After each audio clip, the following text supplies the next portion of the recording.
loaded up for the road trip. So tomorrow we're going to take the Ford Explorer on a road trip to Penrith to a karate comp. Do you think it'll actually make it? Let's find out in the video.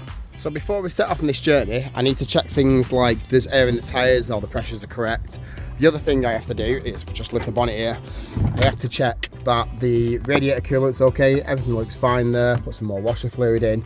And I've already previously checked the oil. The problem is I can't actually show you here because it's on a slant, so I need to move it off over there to actually check it. So I've already checked that, everything's fine. I will do a video on where we replaced the oil and we put some new coolant in because I don't know when that was last done. So we'll just pop that back down. So the other thing that I've actually checked is underneath here, so you can get under, the spare tyre is under there, so there's enough pressure in that, so we're ready to go if anything actually happens. I've got the jack and everything in the car ready to go. So we need to check all this before we go to Penrith because I need to make sure that the car runs fine, so we can get there without a problem. And when I'm towing, I don't want to have an issue with the actual main car and when I'm towing my project car. So this is a test to see if it can actually get there and back or if I need to do any more repairs. I know there's an ABS fault, it's intermittent on this side, but the actual sensor, which I think you can see it there, that's the actual sensor there that runs down here.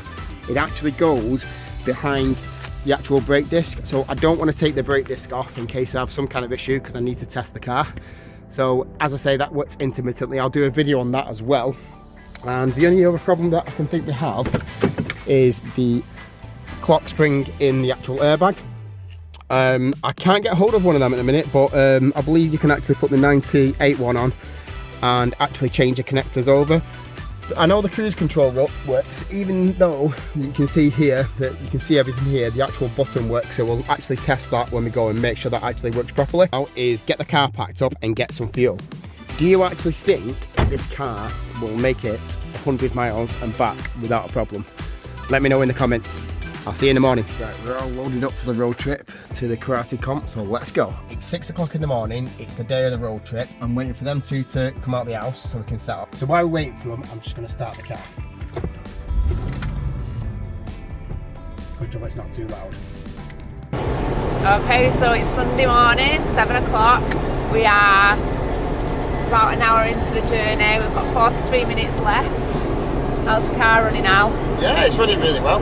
Really well. I've got two lights on, which is that ABS light, which is the ABS sensor, and the airbag, which I think is the actual clock spring inside of the actual steering wheel. And we'll get that sorted. But the car is driving really well. It's dead smooth. Obviously it drinks fuel more than your Beetle did, but it's gonna do. Temperature's fine, everything's really nice, and it's a nice sunny day as well. So found out that even though I've got a dodgy button here, the cruise control works. So if I just press that and then click on set the acceleration, and if you look there on the dash, it's cruise control works. So that's really good, even though the buttons are not working properly. We need to get these new buttons as well. But everything else is working really good. I'm really impressed with it, to be honest. I'm really happy with it. The car's made it. Look, my fog light fell out.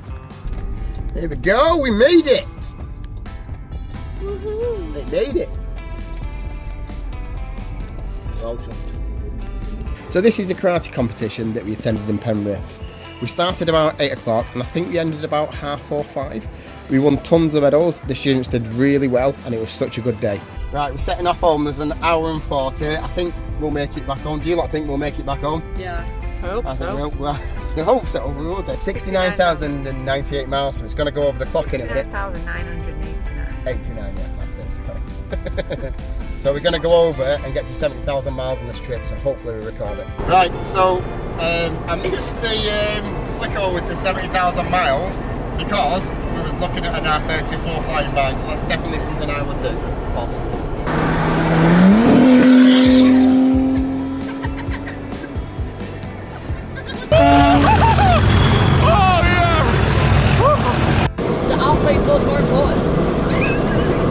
The R34 is more important than looking at vintage Vestops. Well, that's from Harry. I'm doing shopping. I mean, is he wrong? Is he not wrong? I think he's wrong. What? I'm going to overtake him. I'm going to overtake him in this massive car.